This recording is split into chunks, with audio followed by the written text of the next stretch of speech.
TV.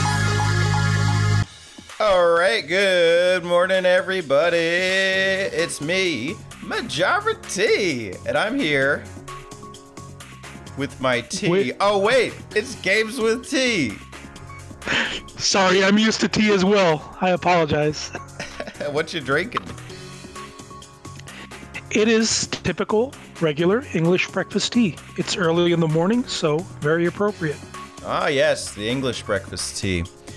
This a traitor. You do the American tea. English, American, close enough. What would American tea be? I guess it would be something similar at this point, but back in the day, probably coffee. That's true. I was going more of a Lipton. You know, pretty like corporate and capital. Lipton is probably the brand over here.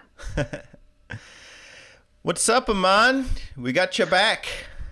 Yeah, nice to be back. Really glad to be here and looking forward to the discussions. Hell yeah, me too. Yeah, I put together playlists. You've been on the channel a couple times now. This will be number 5.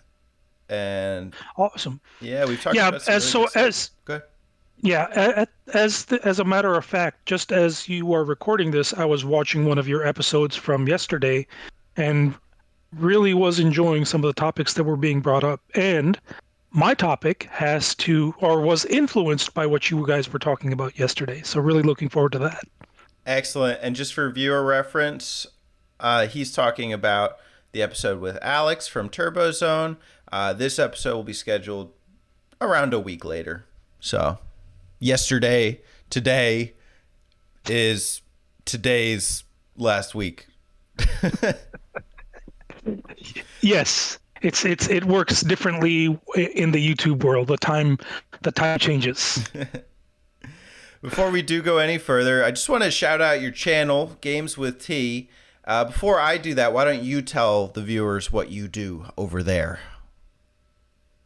Just, video gaming content, like nothing really spectacular or special, just some good old video gaming content. And recently I've been doing my top 100 games of all time, which I just concluded yesterday, or, yesterday as of the time of this recording. Of course, it will probably be a week or whatever time this episode is released. But yeah, it was a very fun experience.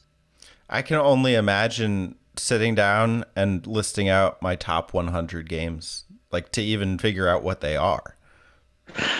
It was a challenge, but it was fun. And the challenging part about it was I did it all in one take. And by the end of it, and if anybody can see that, I was dead tired. I saw you change the games every time in the background. Yes. Oh, you noticed that. That is awesome. Yes, I did that. I was just curious. I like to throw a little bit of Easter eggs in my videos every now and again, just to sort of keep viewership interested. But yes, I did change that. So I wasn't sure if it was one take or not. I was like, oh. It was all one take. So I would pause. I would get some, take the old ones off, put the new ones on, and then just restart. Well, it was seamless. Viewers at home, go check out his top 100 games of all time. It's pretty epic. And it was epic following it too every week. So it was fun to do. So thank you. Yeah, but you do weekly content too. So I mean, it's always something for the viewers to look forward to. And you're about to hit 1,000 subs. Dude, you'll be at it. Yes, I'm really appreciative of each and every one. I don't ask for subs or anything, but people do it on their own. So I'm really thankful for that. It's okay. You don't have to. I'll ask for you. Viewers at home, go subscribe to Games with T. Help this man reach 1,000 subscribers. Thank you. Sure. All right. For Majora T Cast Revived, I do ask the guests to prepare a segment, and then I also prepared a segment. But Mr. Games with T, what have you prepared for us today here on Majora T? So I think I wanted to pick a topic that would resonate with you, your gaming tastes, along with mine, of course, and hopefully the viewers that are watching.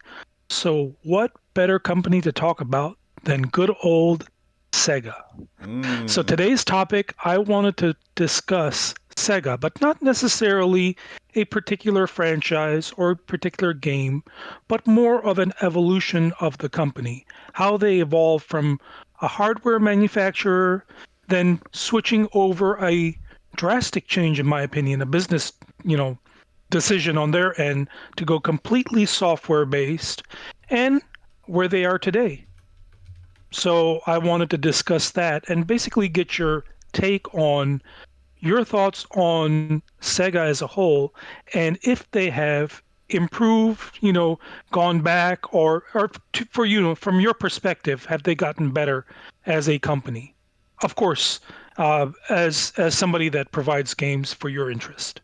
Yeah, sounds good. And I think we share unique perspectives in time. I mean, Sega's history goes back before either of us, but as far as their zeniths or their heights, the console manufacturing stage, we experienced it in different ways. So I'm excited to get into that today. Awesome. So, how do you want me to start off with the question, or? Yeah, I will follow your lead. Oh, okay, sounds good. So yeah, I wanted to discuss Sega and how, they started off with, I guess for me personally, I remember I moved to the United States in 1993. So when I moved over here, one of the very first things that I did after moving to the US, DC, Maryland, Virginia area, one of the very first things is to get a job. And once I got my first paycheck with the job that I got, and I was going to college, by the way, that was my first year of college, so I'm dating myself a little bit. But one of the very first things that I did was get a bicycle for commuting purposes and a Sega Genesis console. And one of the things that really fascinated me about Sega at the time, I was sort of new to the Nintendo Sega sort of clashes and the marketing campaigns. But the thing that really fascinated me about Sega at the time, was their quality, and this is going to sound funny, their quality of sports titles. They used to really push hard on sports games at the time, and that's what sold me, because I was a huge fan of sports at the time. I used to play sports, and I used to really be all involved in everything sports related. But of course, times have changed since then, since 1993 to now in 2023. Wow, 30 years. But it is amazing to see just how much Sega has changed from those days. And I know they had the Master System and stuff as well. But for me, how Sega has changed from that hardware manufacturer that focused on a lot of sports titles, that didn't mind having gore in their games with the first Mortal Kombats, that really pushed speed with Sonic and their sound and all that stuff, how they have evolved from then to now. So I guess I wanted to talk to you and see what are your thoughts on the Sega of old and Sega of new. I like your history. Like, I think that's really personal. It's like that the Sega Genesis was like you're kind of like your console of choice in college, the one that you worked for and you saved up money. Because we all know in college, times are hard. And, you're saving up every last dollar you can scrounge up. So, for me, when I was in college, that's actually when I was introduced to Classic Game Room, was towards the tail end of it.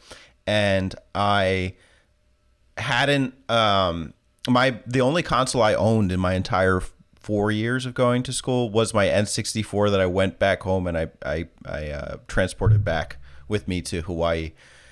And because I was poor, I was just, I couldn't afford.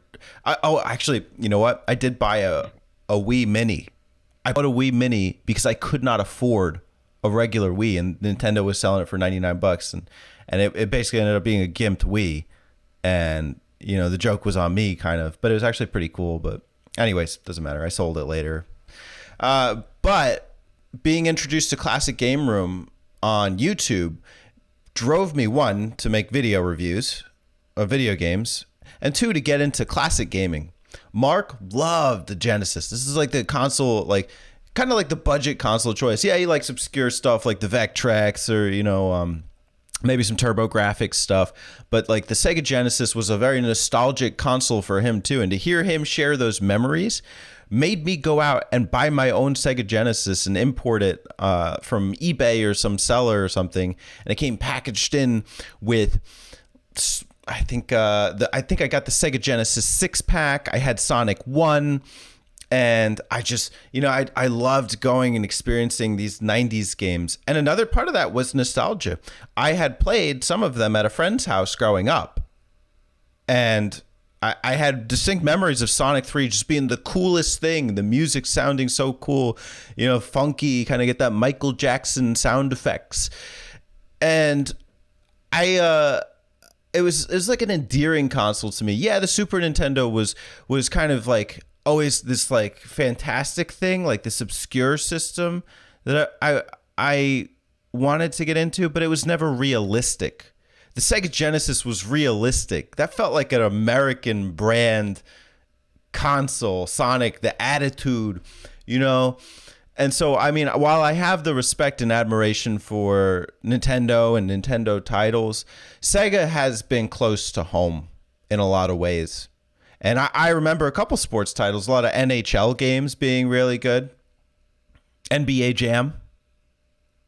And yeah, once I got my first Sega Genesis console, I was hooked. The Genesis has one of my favorite controllers.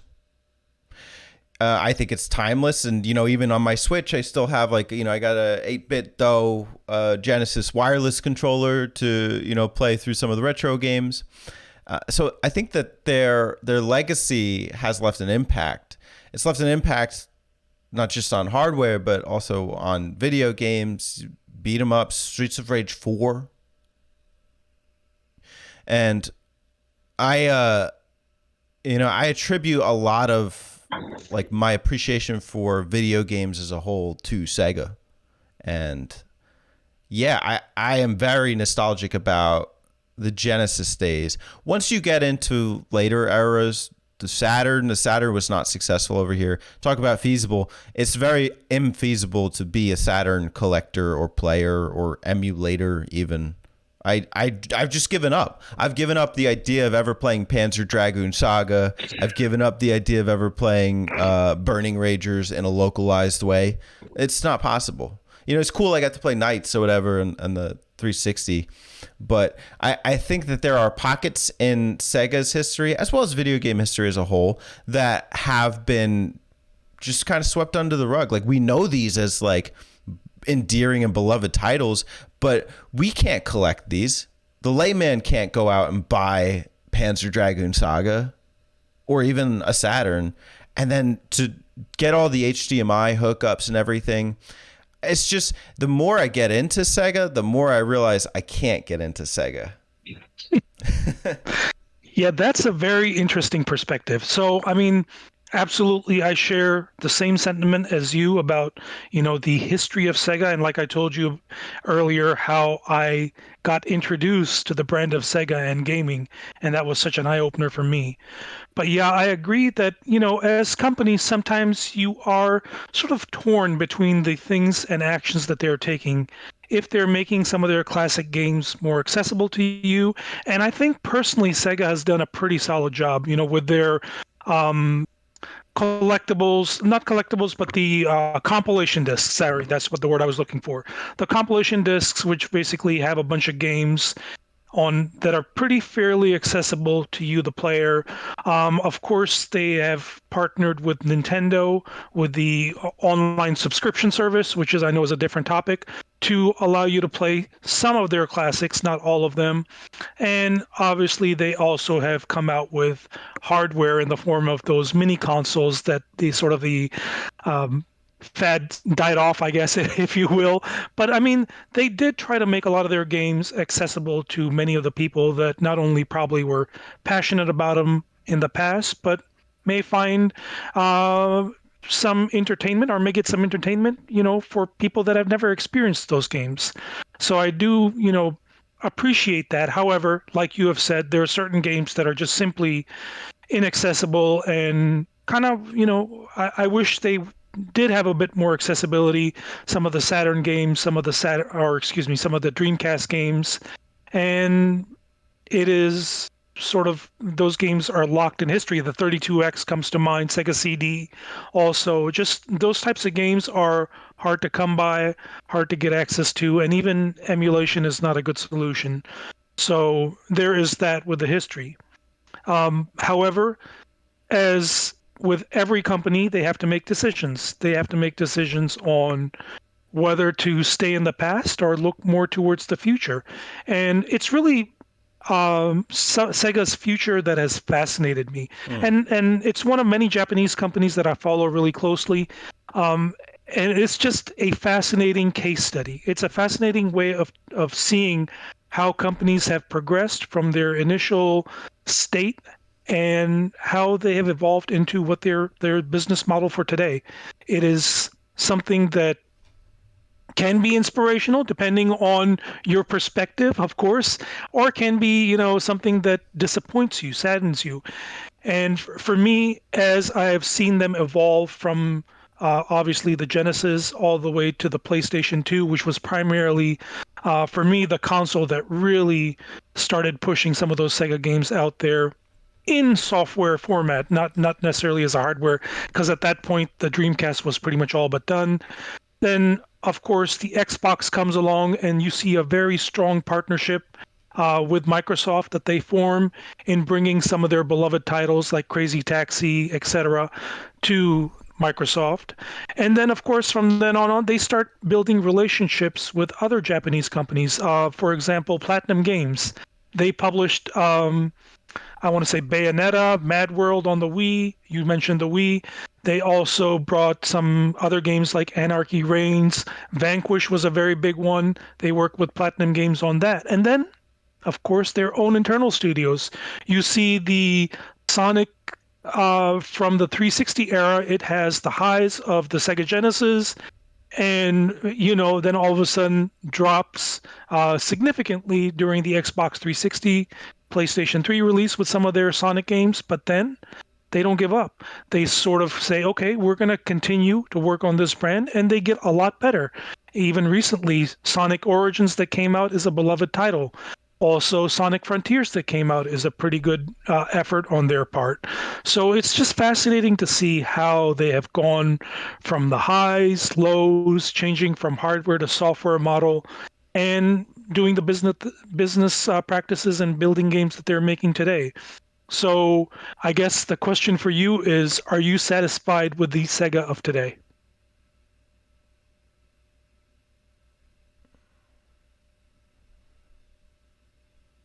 I like that they're working with Atlas. There you go. Any positive is a positive. Absolutely. But what have they done with own Atlas that I like? I don't know. Is Persona 5 considered a Sega title? Yes. Okay, I like Persona 5. But since then, I don't know. I don't know that I'm necessarily ecstatic. I mean, good for Sonic fans. Good for Alex. Sonic Frontiers. I understand that the community's pretty pleased. I just don't see a lot of their franchises being tapped into. Granted, I mean, you could make the argument, well, yeah, they gave Streets of Rage. They're letting companies work on the Streets of Rage 4. Okay. That's good. This is a step in the right direction. But if I was to characterize Sega today, it would be steps in the right direction.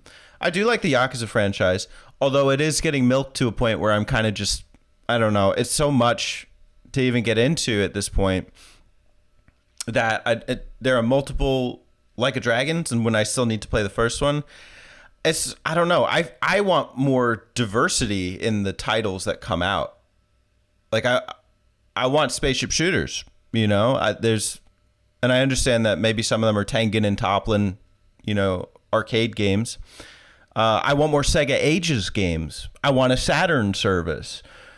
I feel like there's so much untapped potential when it comes to Sega that I want to see. Now, feasible, is it feasible? I don't know. I don't even know how big their company is.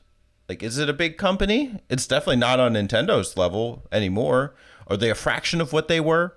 Like that would be really interesting to me to find out, like at their height, like how many employees were working with Sega when they were making hardware, where are they at now? Because that might give me a more of a framework to understand, oh yeah, maybe they can't do that. Maybe they can't. I mean, listen, I gave up on the Dreamcast 2. I don't even want a Dreamcast 2. I'm good with the Dreamcast or something. Just give it HDMI. But you know, like I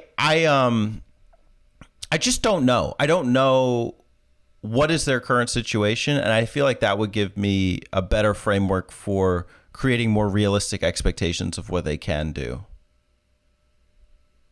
Yeah, I think that some of the stuff that you have described is very reminiscent of a lot of companies, not just Sega. I mean, maybe you can put Nintendo to the side, but Nintendo is a really big corporation, and it's hard to compare, their basically resources with any quote unquote publisher out there besides some of the really big ones. But I think that a lot of them just tend to focus on certain franchises that do really, really well for them. And it is sad. I mean, it is, I think, when I look at Sega, like you mentioned, talk about the Like a Dragon series, the Yakuza series, the Judgment, which is an offshoot of that also sort of borrows from the same resources, if you will, even if the gameplay is a little bit different. Then you have, of course, the Sonic franchises that have been going strong for them. And there are other things here and there. They work with Nintendo, like Mario and Sonic at the Olympic Games. Once again, a lot of Sonic branding.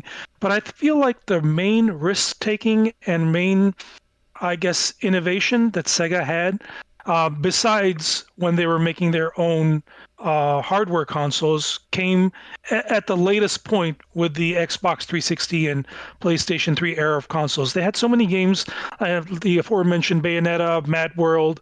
They also had the Alien Isolation series, along with the Condemned games that came out. Those were all variety, including, of course, Yakuza games that came out for the PlayStation 3. And they had many other titles that, sort of fit that, oh, wow, we haven't really seen this from Sega before. And I think that as times have gone on, they've just started to take fewer chances.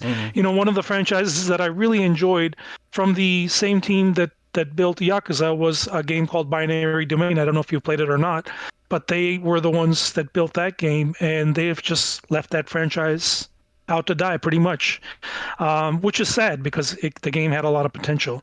So I see this as not just a thing with Sega themselves, but in companies in general. They just tend to focus on franchises that just bring them money. And I know that's what this is all about, but they tend to forget about some of the other beloved franchises that got them to where they are.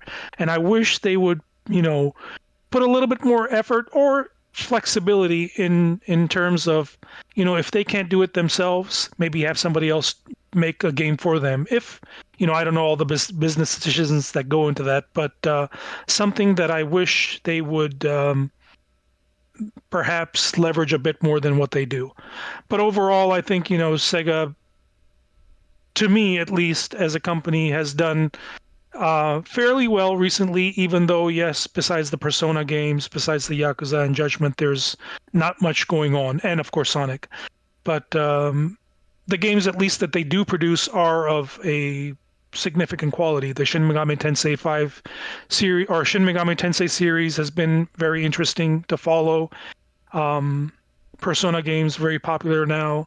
So yes, the quantity and variety is not as much there, but quality definitely, I think, is something that they've improved upon. It makes sense why they take the directions they do. I mean, if you could use the same assets from Yakuza to create another game like a Judgment, I mean, that is a smart financial decision. And it's really popular to my understanding, Judgment, and then Like a Dragon. I don't know how Game Pass works with promoting games. And then, with when I think of what has been done with Atlas lately, what are the latest Atlas games that I remember, which are now Sega games? I think of the Persona 5 offshoots, like the tactic games that I don't even know if they're out. I'm not really that interested. Yeah, they're not even out yet. Right. And then there was an entry in Odyssey repackaged, which was also questionable because, that game was designed for the 3DS, but I'm happy that like it's coming back. If they're in a phase right now, with the exceptions of like, the Sonic Frontiers and maybe Streets of Rage 4 and something else I'm forgetting, they're in the repackaging phase. Persona 5 Royal is repackaging phase. Sonic Origins is repackaging. And so some repackaging is good. Some of it's fine. It like help these, the games get exposed to a wider audience. But if that's all I'm attributing to the company, then like this is like the PS4 generation to me. Where everything was a remake or everything was a remaster. That's the Sega of today. I don't like that Sega of today. Unless it's actually going to stuff that's really like obscure or far off, because they have the catalog, they have the library. So what's happening? What is the holdup? So that's what I want. That's what I want to see first off, and that's what I wonder about with Sega today. Awesome. Yeah, it was great to hear your perspective on that. Yeah, I agree. I really do hope that, as with anything in life, we all, as humans, as consumers of products, goods, whatever you want to call it, we look, at least I'll just leave you out of it or the audience out of it. I look for balance. If you can provide balance, then you are doing well. In terms of Sega or whoever else out there, all we ask for is balance. New games, maybe not the same titles repeated over and over, followed by a sprinkle of smaller games, indie games, or games from your previous franchises. And as long as you can provide that balance, I think that most customers will be satisfied with what you're bringing to the table. But that's just my opinion. You know what we need? We need a Sega Direct. Yes, indeed. An annual Sega conference of just the new games coming out. Just take it straight from Nintendo. Listen, they've taken enough from you. A little balance here. Absolutely, absolutely. Yeah, I would be up for that. Go for it, Sega. You have our blessings. Excellent. I love that. That was a great segment. Thanks for preparing it. Thank you. All right. Time to go back to the classics. I'm here with Mr. Games with T. I'm always so tempted to say VG Mashup. Whichever one, they all work. We talked Mario before. We actually did a direct impression, a Mario direct impressions. I enjoyed that episode. But I also noticed on your top games of all time, spoiler alert, number 2 was Super Mario Odyssey. So number 7. Was it 7? 7th. Oh, 2. But still very high. Looks like it's, Yes, yes. There's some confusion. Okay. Well, it was up there anyway. And so, yes. And I just thought, like, what better topic, especially with the new Super Mario Wonder coming out soon, could we do than talk about the Mario series as a whole? So today we're going to do a little retrospective on the mainline Mario games, talk about each one of them, and just maybe some overall impressions. Before we begin, do you want to just say anything about Mario? Well, spoiler alert, since I added 3 titles, at least 3 that I can remember right now, direct Mario games in my top 100, it's pretty safe to say that I'm a big fan of the franchise. And that's not to say that the rest of the games are not worthy. It's just that I didn't want to flood my top 100 list with Mario games. So they're popular for a reason. And I am fully on board with why they're popular. And honestly, Nintendo does a wonderful job of making games, these types of games that, seemingly are very simple. They look simple, but in the background, there's a lot going on. And I really appreciate that. Mm. So here's how this is going to work. We're going to go chronologically by release. It's actually Japanese release, but I did put the American dates. And we're going to just ask, like, have you played it? How was it? Or how is it? And what's significant about it? So let's start. And if you want to follow along in our Discord chat, I did put a Google Doc of just everything outlined.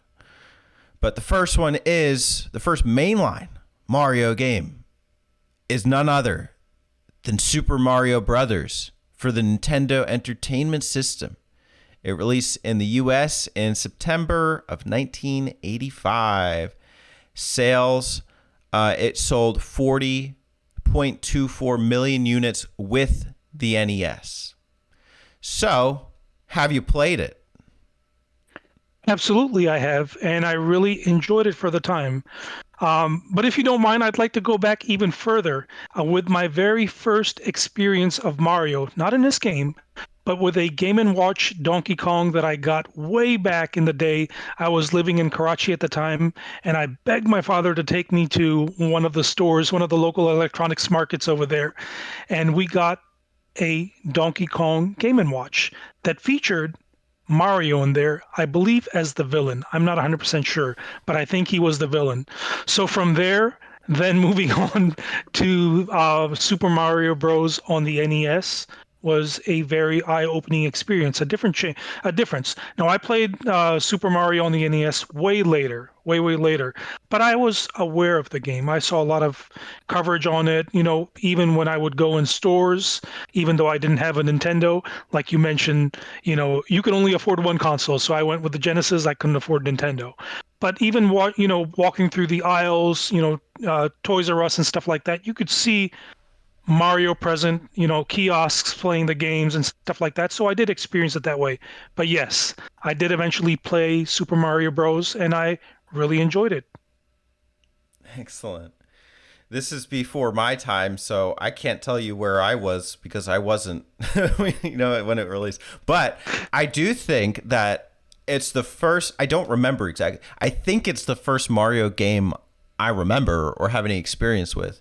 Something, it's just so iconic that either I've created the memory of just, jumping over World 1, 2, and then going down the warp pipe into World 4, because that has just been with me for my whole life, or I saw it somewhere. I don't know. I know the first one I owned was not this one. My first console I owned was an N64. As you said, one console at a time. But it was iconic in many ways. And then the first time I really played it was, I'd say, on the Wii, on the Super Mario All-Stars release, where I played it through start to finish. It's basically the same game, just with a palette swap. And just as far as, significance goes, I think it's an important game to play.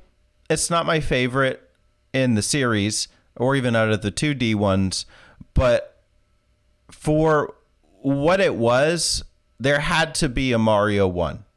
There had to be a game that started it all, that was like the strongest platformer of its time to influence all other platformers going forward, and this was it.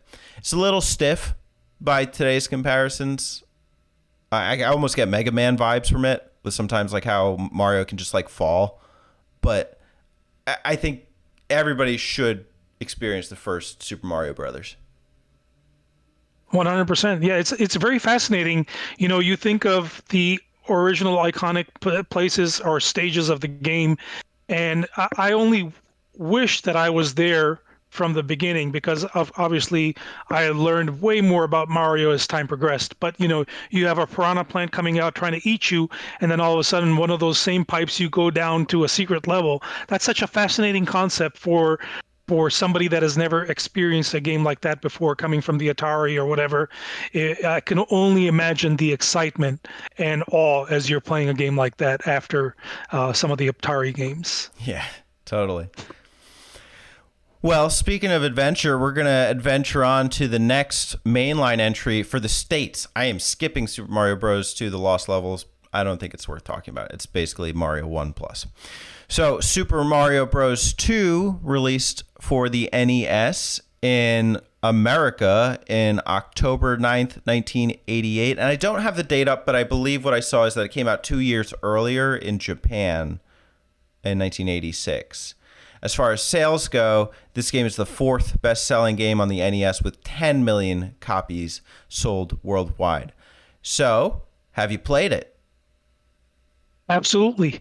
I have played it, but there's a issue that I have with a lot of the earlier Mario games, and I don't mean to offend all the Mario enthusiasts out there, is a lot of them sort of blend together, so I can't really tell you many distinguishing factors unless I play it again. Then I'll say, oh yeah, I remember this about it's the second entry of Mario. But yes, I have played it.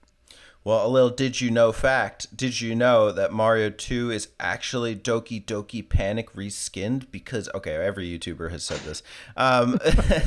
So I used to, Jaded Me used to be like, well, you know, I'd rather they just made another Super Mario Bros. 1. But they did. It's the Lost Levels, and it's way too hard. You know, you can't even get past freaking World 4, like, if you're, like, even, like, a standard gamer.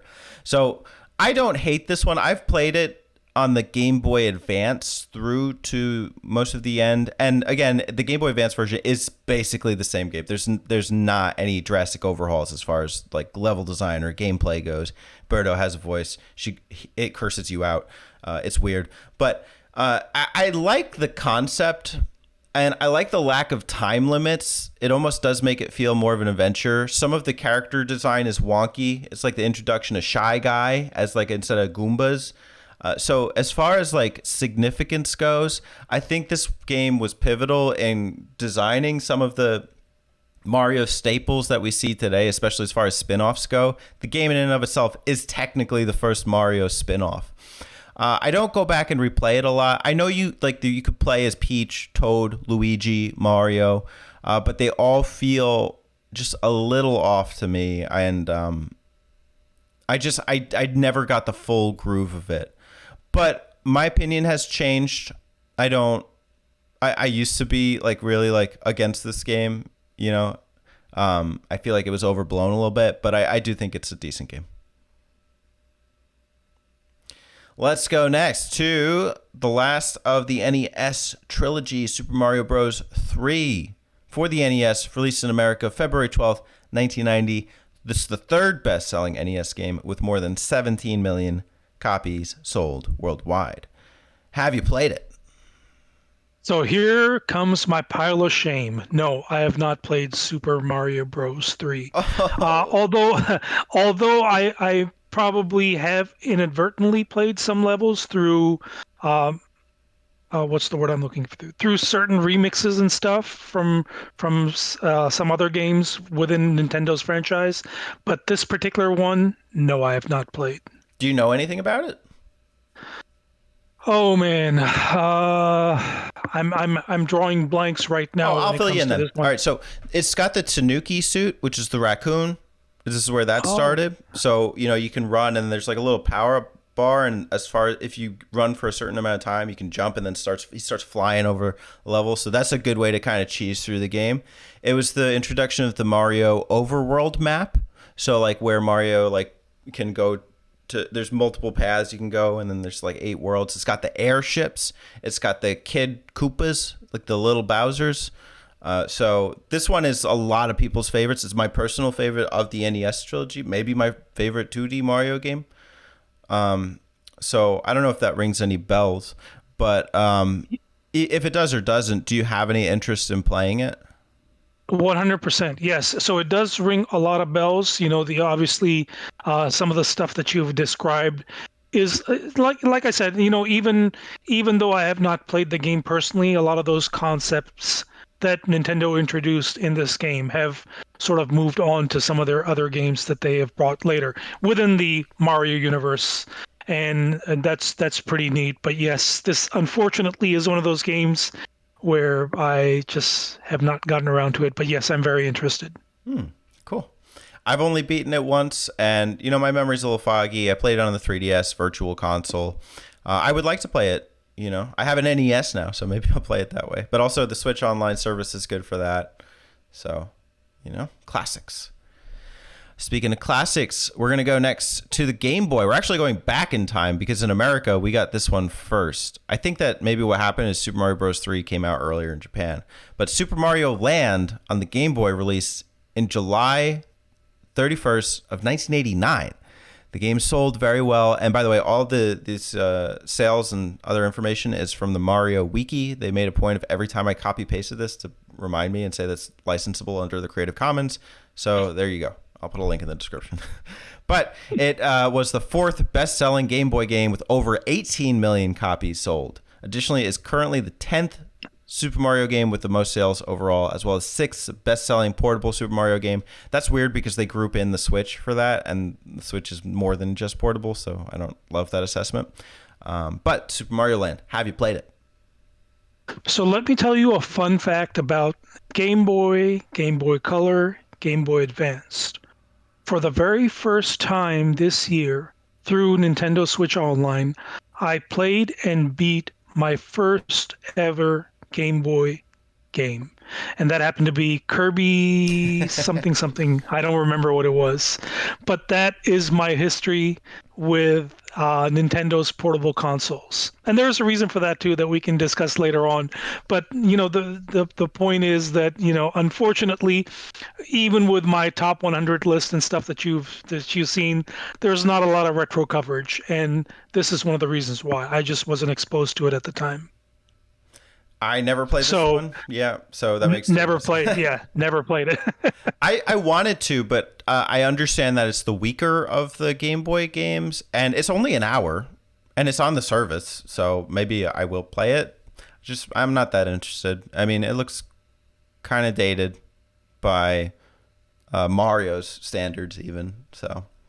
I honestly want to play games like these that are sort of a blueprint of what the Mario franchise has become today. So it does fascinate me how Nintendo brought some of these games to their handheld at the time, and how those concepts hopefully live on to this day. I probably have to play and see, but it's always fascinating. You mentioned with the Super Mario Bros. 3 and some of the other games, they introduced concepts way back in the day, and yet they still live through some of their recent releases, which is just a fascinating thing. Let's go to a different console, the Super Nintendo. Super Mario World, released in August of 1991. I believe it was a launch title for the system. Sales, it was bundled with the Super Nintendo Entertainment System, making it the most sold game for the SNES, selling 20 million copies. So, have you played it? Very little. So, like I mentioned before, Sega Genesis, Nintendo, I went the Sega route, so I didn't even have access to a Super Nintendo. As a matter of fact, I still don't. I don't have a Super Nintendo, but they have made it accessible through the Switch Online and other means to play the game. That I have played it, but very briefly. Sadly. Okay, yeah, that makes sense. I hadn't played it fully until a couple years ago, where we did like an episode for the Button Mappers, and I don't think I would have played it if we weren't doing that. To be honest, it's a quick game. It has the cape, so Mario can fly in it, like with the Tanuki suit. I just never got the full groove of it. If you played Mario Maker, like part of the aesthetic in that game is based off of what was like the visual style for this one, so it's influential in that way.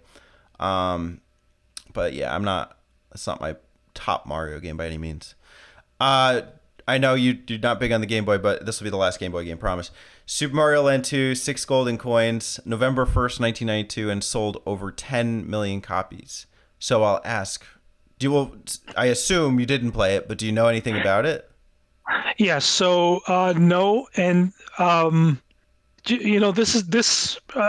glad you brought me on this episode, because this is sort of a reminder. Hey, maybe you want to play. As somebody that loves history and fascination of how companies evolve, I really do need to dive into these games. So no, I don't know anything about it, but hopefully you'll tell me some interesting stuff about it. Sure. Yeah. I mean, this kind of feels like a Zelda Mario in a weird way. There's like 6 areas. Each has a different golden coin. A very interesting art style. It's out there concepts. Like, I wonder what was going on at Nintendo when they made this. Introduction of Wario. He's like the castle boss. So you got to get the 6 golden coins to get into his castle. I don't even know why. It's not to save Peach. It's like to get mushrooms or something. So yeah, pretty cool game. Pretty quick. You can play about an hour or two. So yeah, that one. If you're gonna play one of them, one of the Game Boy ones, I would go with that one. Okay. Great music too. Let's go next to a system I do know that you know, and a game that I do know you played, Super Mario 64 for the N64.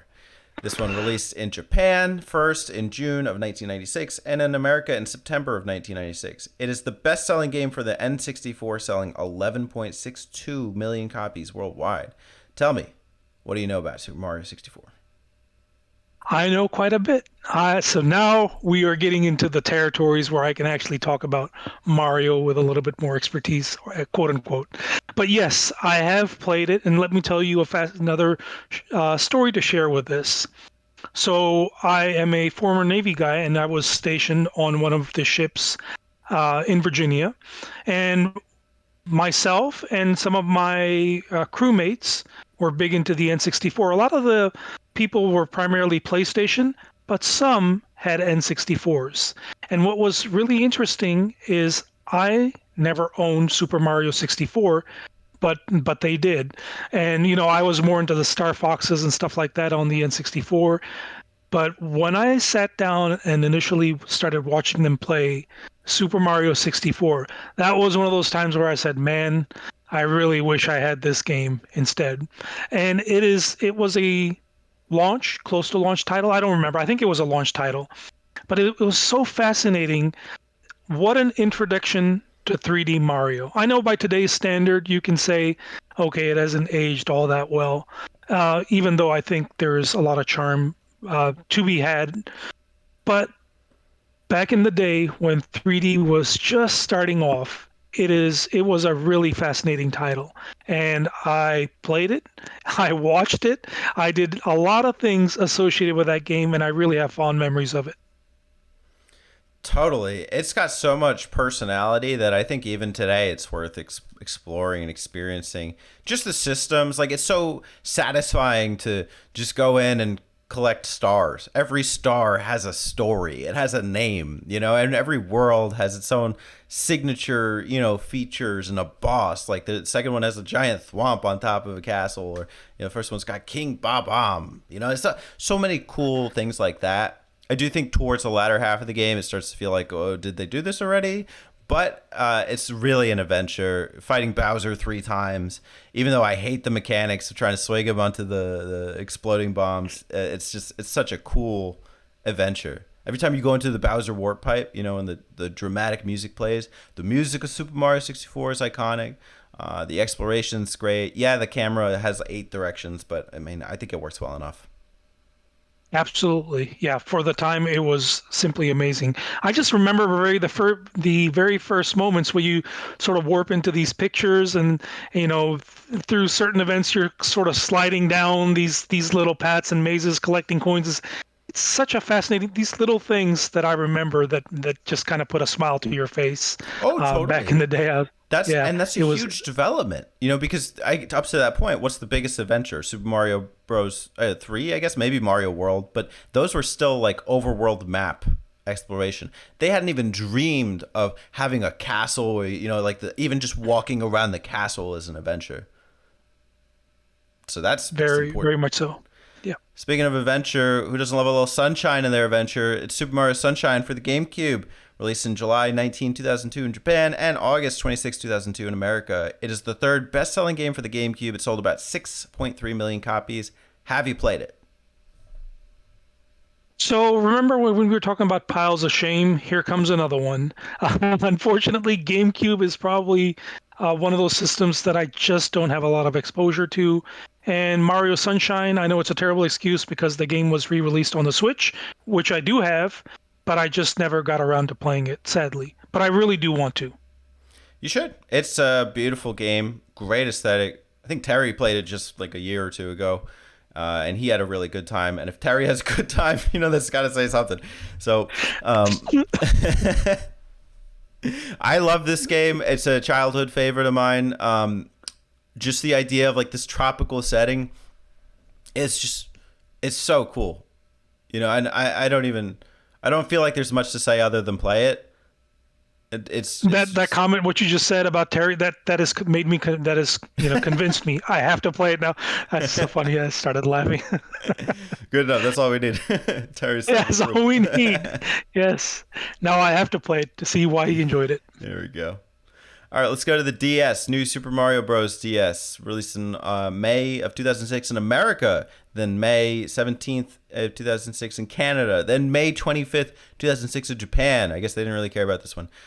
New Super Mario Bros. Is the best-selling game for the DS, having sold 30.8 million copies worldwide. Have you played it?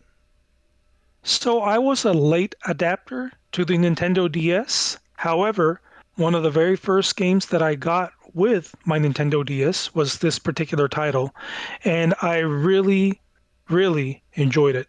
I don't know whatever it was about it. I don't know if you've played it or not, but at the time, if you are playing a Nintendo console and you're going to start off with a Mario game, um, that's the way to do it. And this one, as you turn into that big Mario and he's kind of destroying everything in its path, it was such a fascinating experience right then and there. I knew that I was going to have a lot of fun with this one. And yes, not only did I play it, but I beat it very close. It didn't take me long at all to complete the entire game. I really had a blast with it. Agreed. It's a very playable and fun game. The only thing I do remember about it, though, is that giant mushroom. So I don't know. I Yeah. would like to play it again and see if there's anything else of substance there.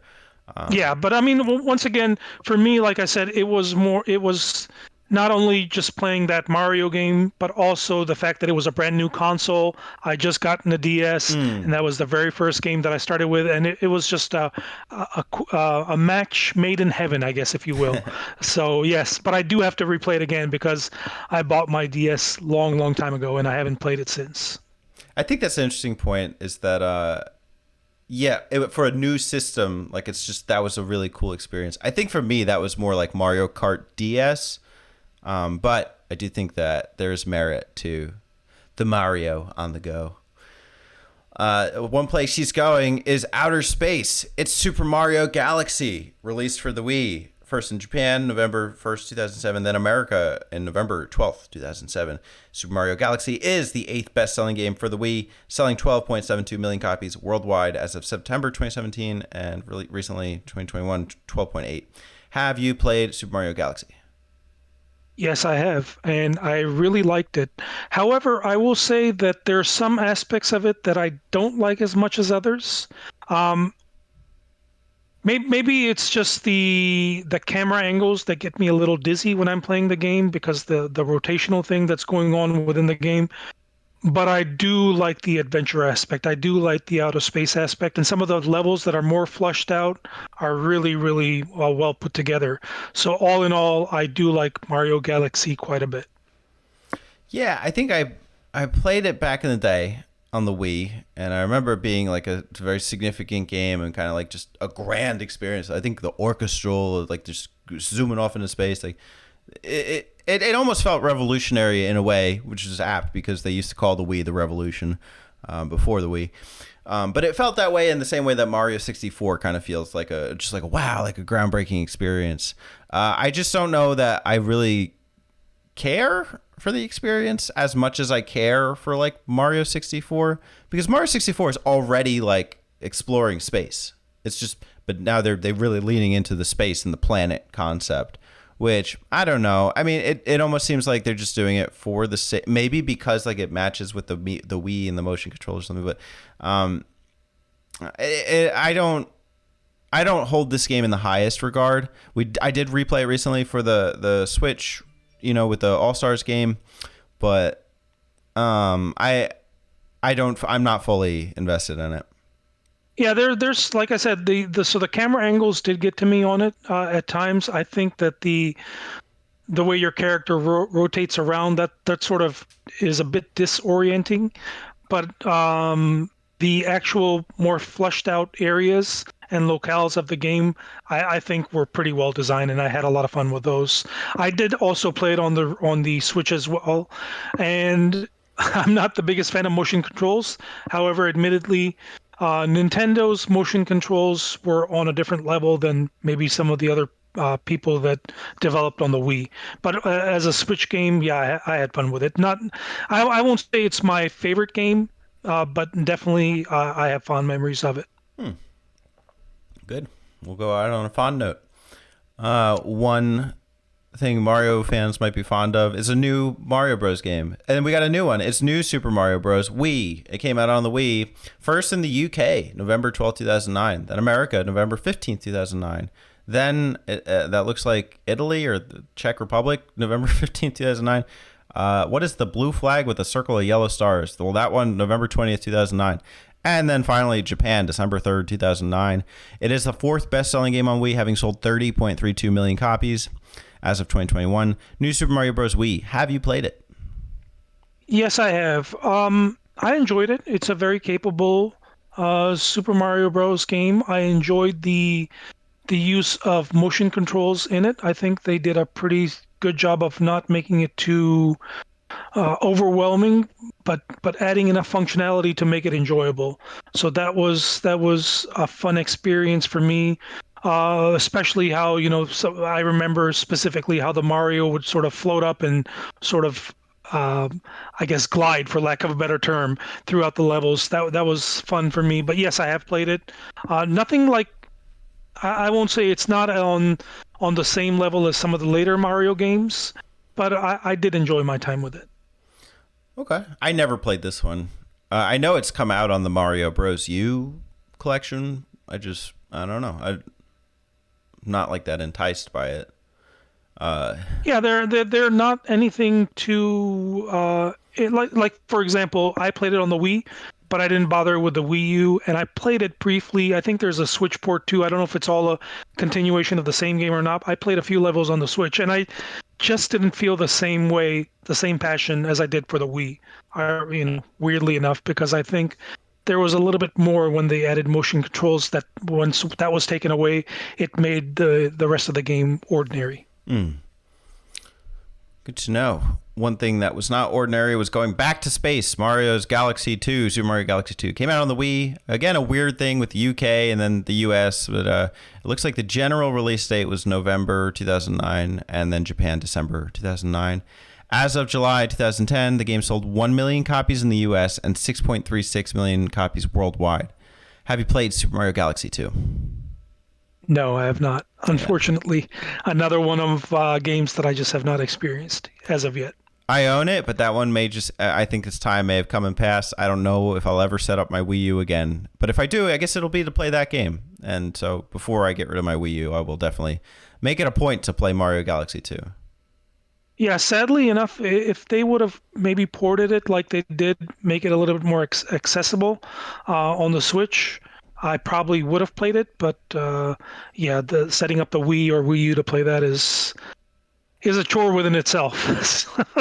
A missed opportunity. You're going to put the 3D All-Stars and you're going to leave one of them out, and it's only one of 4? Come on. Yeah. So, too bad. That's your fault, Nintendo. All right, let's go next back to the 3DS classic platform, New Super Mario Bros. 2. Something to do with golden coins. It released first in Japan, July 2012, and August 2012 in a couple other regions, as well as America. As of September 30th, 2021, it is the 5th best-selling 3DS game, having sold about 13.39 million copies worldwide. Have you played Super Mario Bros. 2? New Super Mario Bros. 2? Yeah, so I did play it. I primarily wanted to check the 3D functionality of the game itself. However, I will say I did not finish it. It was a game that I enjoyed. I enjoyed the gimmick, but nothing really stood out beyond that to me at the time. And I don't remember why I stopped playing it, but yeah. So that's my history with it. Yeah, the whole premise of that one was just like coins everywhere. Like everything turns into coins. I just didn't get the point. Like okay, so is this supposed to give you the satisfaction of getting more lives or something? Or you should see how, like, the challenge is to see how many coins you can get? I just didn't care. And maybe it was a platform thing too. I don't know. I agree. Let's go to a favorite console, the Wii U, New Super Mario Bros. U. Okay, so they do categorize this one separately. November 2012, December 2012. End of the world. It ended with Mario U. As of March 31st, 2014 is the third best-selling game for Wii U, having sold about 4 million copies. In September 2021, 5.82 million copies. You said you played this one? No, so I skipped the Wii U versions of this one. So I played the Wii, and then I played also on the Switch that was re-released. But this one I never played. Okay. Yeah, me neither. I think I'm okay to skip it. Let's skip instead to Super Mario 3D World. Probably a more important game. Released on the Wii U in Japan 2013. In America, November 2013. Both November. As of March 1st, 2020, it is the second best-selling game for the Wii U, selling 5.83 million units worldwide. Have you played Super Mario 3D World? I know you've played Super Mario 3D World. Yes, I have played Super Mario 3D World. It was a game that really, and I played it both on the Wii U and on the Switch. So I've played it, a few times. So that probably tells you whether I like it or not. I really like the innovation here that Nintendo did with the suits that they give. Mario, the cat suit, the him skating around in the ring, all kinds of stuff. I really, really like this game, to be honest. Yes, the camera angles are a bit challenging at times, but for me, looking past that, I think I really had a great time with this quote-unquote 2.5D-ish Mario game that features a lot of really cool ideas, in my opinion. This may be one of the best co-op games I've ever played. I agree. It's a co-op game I'm actually interested to play with people, Oh yeah, and not to mention the levels that they included, the Captain Toad Treasure Tracker levels that they included with that kind of morphed into its own games as they were sort of an idea in this game, and it kind of morphed into its own game. So that tells you about some of the things that they were doing were very creative within this game. Did you ever end up playing the Bowser's Fury segment? 100%. Yes, I did. I enjoyed that quite a bit as well. Any good? Yeah, that's good. Yeah, it's very good. It's very different from this particular game. It is more of an open world 3D Mario experience rather than this game right here. But yes, very good in its own right. But they're two completely different things. But when you put them in one package, like they did later on, yeah, 100%. Loved it. Cool. We are staying on the Wii U with Super Mario Maker. It's one of the last titles for the Wii U, released in September 2015 in Japan and the US. And as of September 2021, the game sold 4 million copies worldwide. Have you played Super Mario Maker? Yes, I have played it and I enjoyed it, but with a caveat. I really enjoyed the Nintendo-made levels of the game, but when it comes to making levels, or playing user-made levels, that was sort of a iffy experience. So I did not enjoy making levels myself. That's just not my thing. I'm sure it's a great feature, but it's something that I don't like to do. As far as user-created levels are concerned, some were good, some not so much. So when it comes to the Mario levels, or excuse me, Nintendo created levels, I really, really enjoyed that segment of the game. I liked how they blended all the different visual styles and aesthetics, basically, reliving or bringing back memories from the past into this game. But then when it came to some of the user created levels, that was sort of hit or miss. Yeah, I'm surprised that they made this like at the end of the Wii U life cycle. I didn't play it. I didn't care to play it. I didn't own a Wii U even at that point. By the time I owned a Wii U, forget it. Like I don't even know who was sharing levels on a Wii U.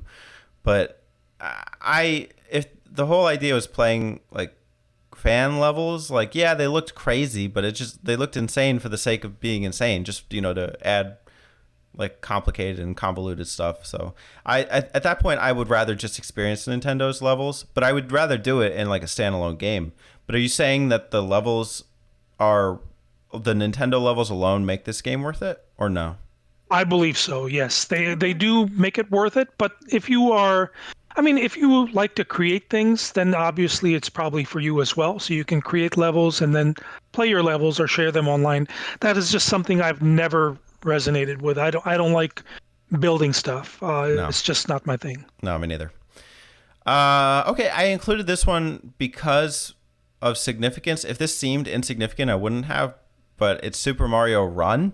Came in on iOS, Android, Apple devices. It's December 15th, 2016. On the first day, it received 3.5 million downloads.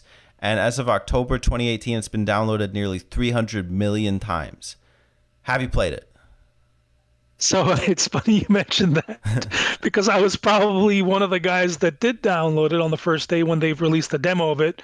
But about 10 minutes or 15 minutes into it, I offloaded it because I had enough of it with the game. It's just that's not what I want a Mario game. When I'm playing Mario, it's not for me. I did not enjoy it.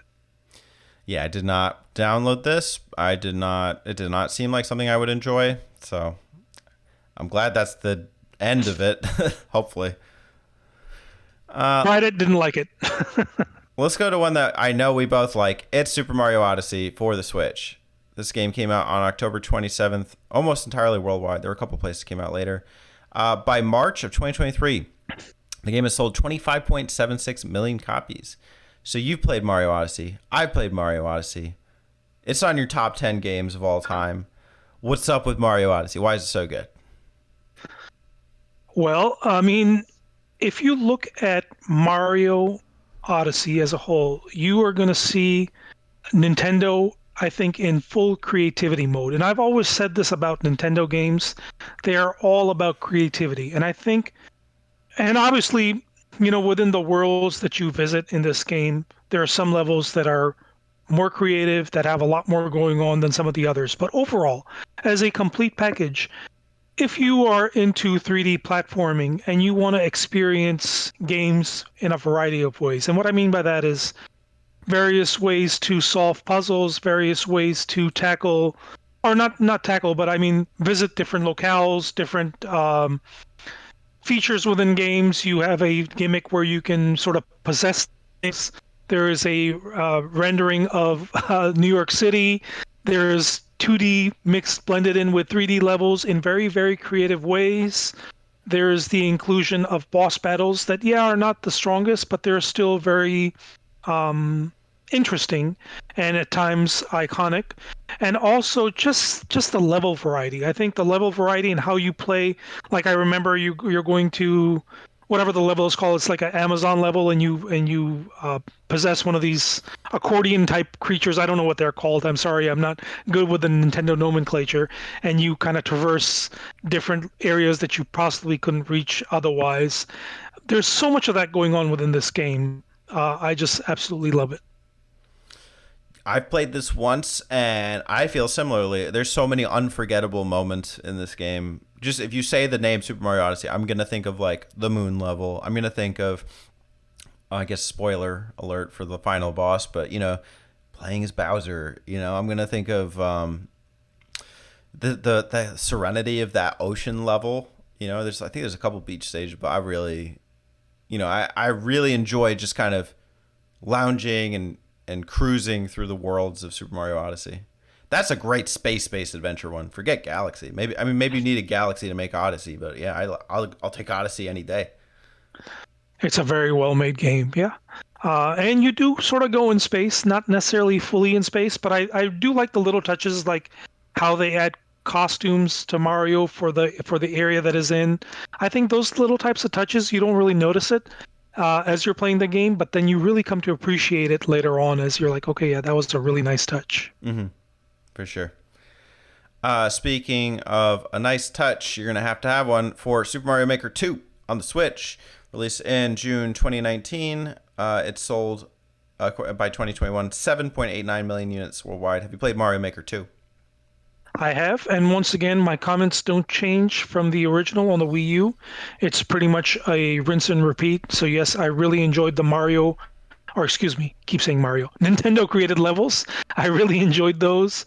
As far as creating stuff, they made it a lot more user friendly, so I dabbled into it a little bit, but it's just not my thing. I gave up on that. And the user created levels, they are better in here. I think they are better, as in you can complete them and not sort of get really upset.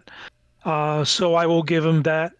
But yes, the game itself I did enjoy quite a bit. Okay, cool. I have not played it. Don't know that I have any interest. You know, I guess I should play like just to experience it, but I don't I doubt myself when it comes to the creative components of the Mario Maker games or just creative tools in general in games. I own RPG Maker. I've never touched it, so maybe Yeah, it's yeah. just to dabble, but I can't see myself making a level or a game. Let's go to the last mainline game that's not even out yet. It's Super Mario Bros. Wonder. It will release in October. And so we obviously haven't played it, but how are you feeling about Super Mario Bros. Wonder? I'm liking it. So I think there is a strong emphasis on co-op, which is always a good thing.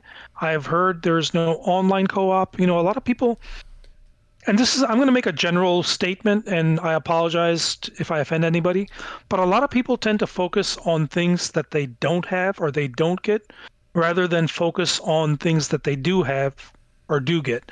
And I think this is one of the cases here where with Mario Wonder, I'm just looking forward to once again creativity. And I keep repeating this word, and I know it's sounding like a broken record, but it's just the way the Nintendo designs these games. It's so creative in nature. I've seen some of the trailers, and I'm really looking forward to this game. Uh, I know it doesn't have online co-op, but offline, I'm fine with that. And even by myself, I'm really looking forward to it. Okay. Yeah, it's weird to me that like gamers will do that because like I don't think Mario's ever been about online play. Like unless, maybe the Mario Karts and definitely not Smash because Smash Online is kind of janky. But I don't. Yeah, it seems like a weird criticism for the game. My thing is like it's a new Super Mario Bros. Game, and those series tend to feel a little samey. So I'm just nervous about that. Yeah, I know that they're doing like a couple new power ups, and I didn't know about the co op thing, so that's cool. But I think New Super Mario Bros. Wii was kind of like a big co op game, kind of like a Rayman Origins style game. So I'm not that interested in it, but kudos to the people who are. If it ends up being well reviewed and stuff, and it looks interesting to me, maybe I'll try it. I'm open minded. Yeah, hopefully it does deliver. I mean, that's the thing. You never know until you start playing it as like, okay, yeah, this game is really doing something new or not. It's hard to speculate when you've only seen like a 2-minute trailer or something like that. Sure. Well, that's the Mario mainline series. What do you think? A plus, if not higher. I mean, yeah, Mario as a whole is one of Nintendo's strongest iconic franchises for a reason. I mean, its games are usually um, you know, at least on average, really, really high. I mean, if you were going to give Mario as a whole a grade, I'd probably put it at least in the A for me. Mm-hmm. It's almost 40 years of Mario. It's 38, and that's 20 mainline games, let alone other entries, spin-offs.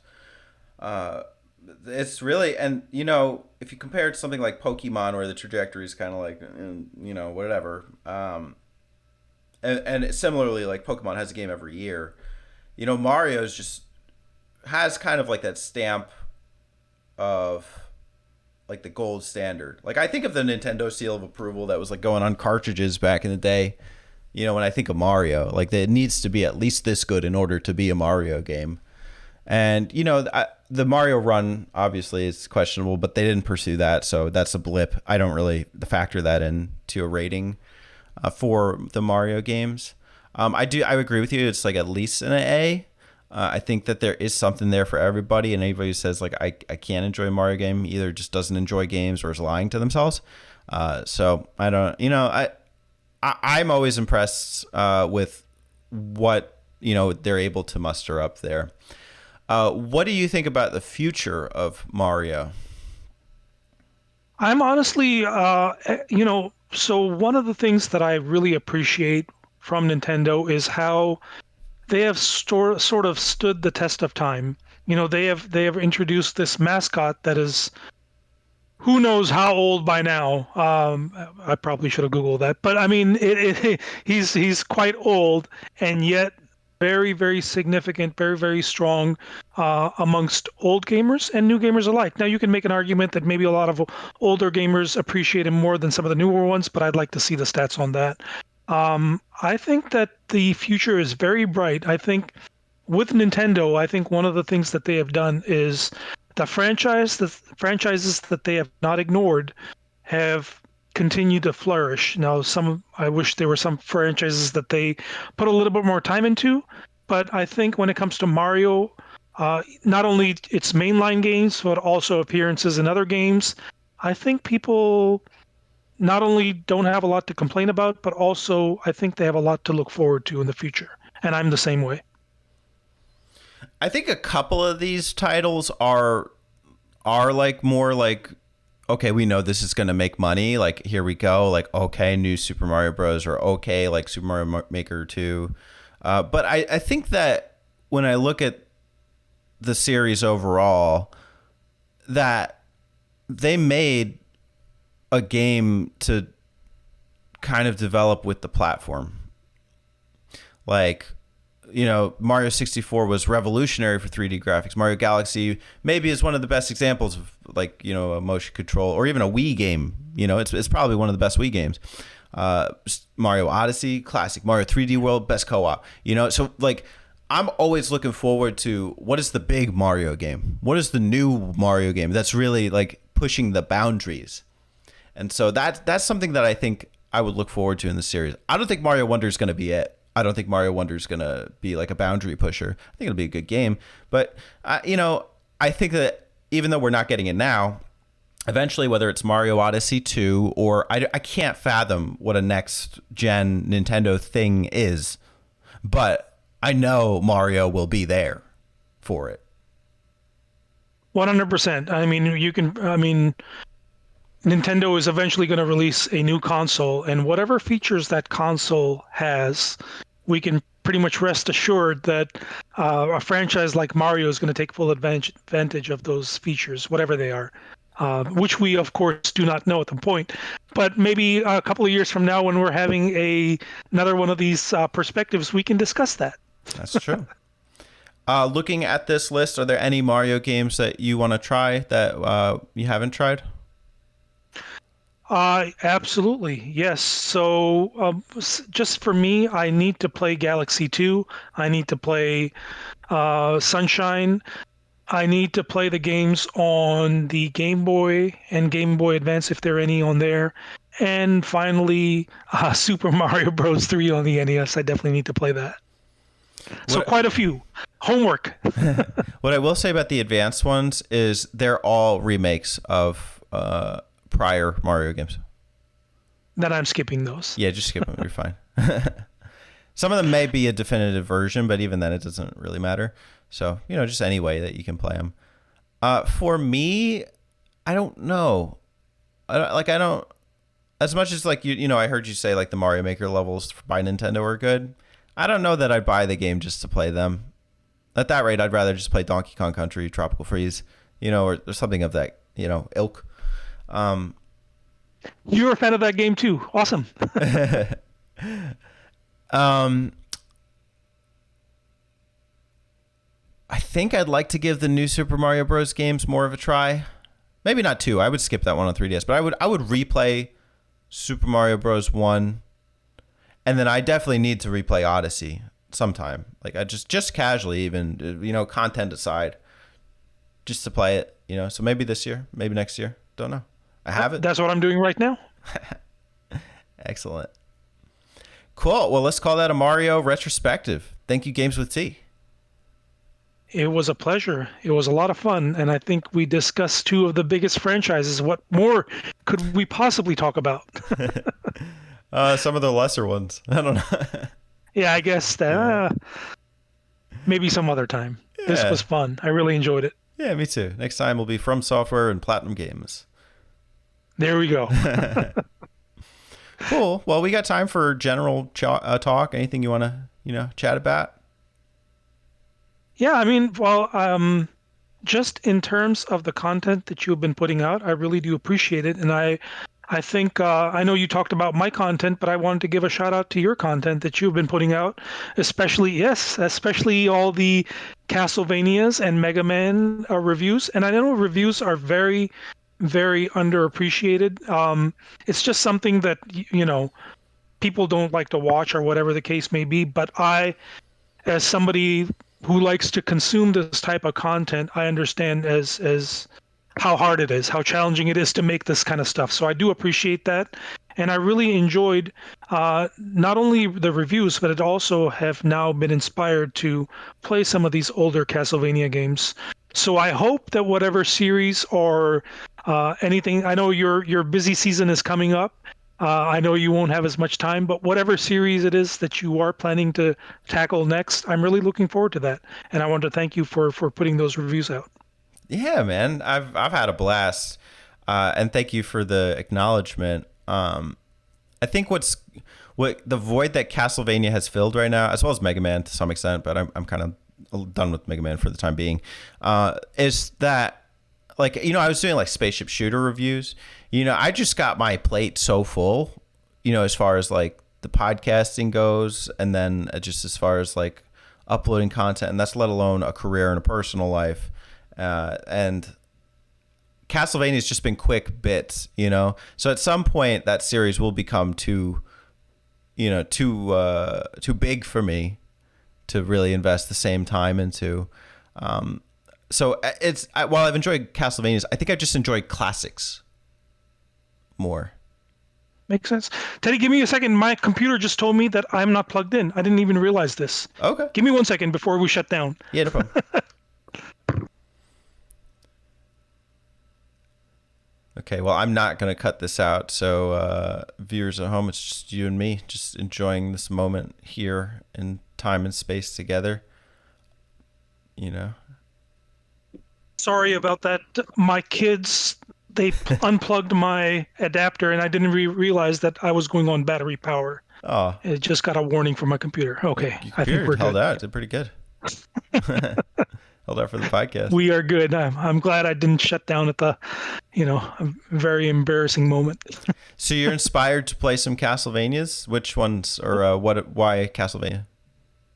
Because I saw your gameplay and I saw your review, and I really did think that they looked interesting.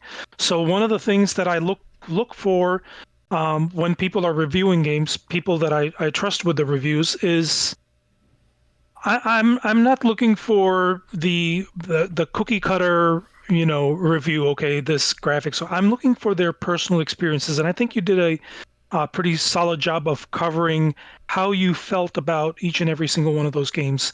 In particular, Symphony of the Night, I think, is a game that is a big blimp on my two playlists. So there are some games, I believe it was 3 or 4 that you talked about the difficulty of those and how challenging it was. And I hope I'm saying this correctly. I think it was 3 or 4. I don't remember which one it was, but you said they're pretty challenging. So I want to experience those for myself and see, not only to test myself, but also just to, it's like kind of an out of sight, out of mind thing. You don't really hear about games or forget about them unless somebody is playing them, and then you're excited to play them yourself. So I think that's one of the reasons why I want to try them out, which I'll be doing very, very soon. Well, you're also you like the From Software stuff. You like games that challenge you, in that way, where it's like you feel like you're getting better at the game every time you play it. Yeah, Castlevania, maybe, okay, so the RPG ones are going to give you equipment, but in the other ones, it's your pure skill that's going to get, and your level memorization and your understanding of enemies and patterns. So you will get better at them as you go through. But I do think it is a good, hearty experience. And, they were really popular for their time. Like, they're legacy titles. And I mean, they didn't, I don't think all of them were great sellers, especially after Castlevania 1, like the next 2 were flops. Super was really good. I think that was a launch title for the Super Nintendo. And then the Bloodlines one is a little more obscure, but that one's kind of also a blip. But I do think Symphony of the Night is kind of a must play. especially for you. I know that, it may be categorized up there with like your Final Fantasy VIIs and your Ocarina of Times, but the difference is that with Symphony of the Night, it went under people's radar and then became on their radar. And I made it an extra special point in that review not to spoil things that maybe people already know about the game, just for the sake of experiencing purely what was so great about it on your own. I don't want to tell you. Like, I'd rather you just, see it for yourself. Makes sense. I have a question for you. For the two series that you played, which one do you think provided you with I'm not going to say more of entertainment, but which one did you enjoy playing more as a whole? The Mega Man series or the Castlevania series? Oh, Castlevania, for sure. Castlevania, okay. You know what's crazy to me? Because when we did that community discourse back in the day about Metroid versus Castlevania, and I like the Metroid games. I do. And the Metroid Prime is really good. It's maybe like a top 3D exploration game for me. But the 2D Castlevanias that I've been playing are just phenomenal. Like, just banger after banger. And it's just, and it's stylistically, they're so awesome. The music is so cool. I don't even care about vampires. I don't care about Dracula, but the lore and the mythology and the style, it's awesome. The challenge is really good. Mega Man's good. It's good in multiple ways in terms of music and style. But I think it lacks some of the tone that Castlevania has. And something about playing a Castlevania game kind of makes me feel like I'm a vampire hunter. When I play a Mega Man game, I just feel like I'm playing as Mega Man or something. I'm playing through Mega Man. But I feel like I'm a Belmont, playing Castlevania. It's weird. That's a very valid point. I mean, absolutely. I think characters and the design and how the angle at which they approach really adds a lot to the game. So it makes 100% sense, because I know what you're describing is the same with me, as a character that I can resonate with, or I can say, yeah, that's really cool. I want to play as him. Even if the game, they're sort of, if I'm playing two games where they're kind of on the same level, but one character and story and environment is much more, I don't know, akin to my taste, then I'll definitely lean towards it. Plus, it's a badge.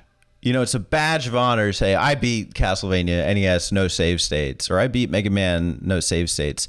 Where it differs is that after you keep going with the Mega Mans, after you get through a certain number of them, you can call it whatever number you want. To me, it was probably Mega Man 3. The sensation starts to wear off. Okay, yeah, I beat all the NES Mega Mans, but after 3, I don't think it's really necessary. They're cool for what they are, but and they do add meaningful things like the Mega Buster and a couple other things that I don't even remember at this point. But with the Castlevanias, they're all distinct and unique in different ways that I really like. With Bloodlines, it's like you could do two styles of characters, like one, and they both explore the levels differently. One has a spear, the other is just a standard whipper. And then with Super Castlevania, I think it just felt like more of a venture. And it was really impressive as a launch title. I think for historical sake, like, that's worth playing. And then same thing for Symphony of the Night. I think historically it is a significant game to play, especially as, a connoisseur of the Metroidvanias, or what did I call it? The Metroid Castle, whatever, the 1632. So yeah, that. But Symphony of the Night is super significant when thinking about those games. And I know that you're a fan of that genre. 100%. So yeah, definitely, I want to try that out. I already mentioned this to you, and I think we were talking. I don't remember where, but I told you I'm really looking to dive a little bit more into retro stuff, and I'm going to dedicate a whole month to that. So I think you're going to be seeing some content related to that, and I have a feeling that you're going to be seeing some Castlevania related games that I tackle as well. You going to beat Ocarina of Time? Perhaps I may do that. Yeah, I know it is. I tried playing it, and it was tough for me to get past the first area, but I will try. I forgive you. If you do or don't, it doesn't matter. No, I definitely want to try that as well. But definitely these 2D games that are sort of a, classics that I want to try out. I'm inspired by what you did, so I'm definitely going to play some of those for sure. Well, I will be looking forward to it. Awesome. And I suggest the viewers at home do too. I'm going to wrap the episode up here. Thank you so much, Mon. This has been a pleasure. and I'm looking forward to doing more collabs with you in the future. Same here. Thank you so much for having me. Anytime, any day, any place. As long as I have tea, we are good to go. Likewise. Everybody at home, check out Games with T. All right. Oh, and you get the final word. Final word? Yes. I don't know. Yay. Thank you. We're done.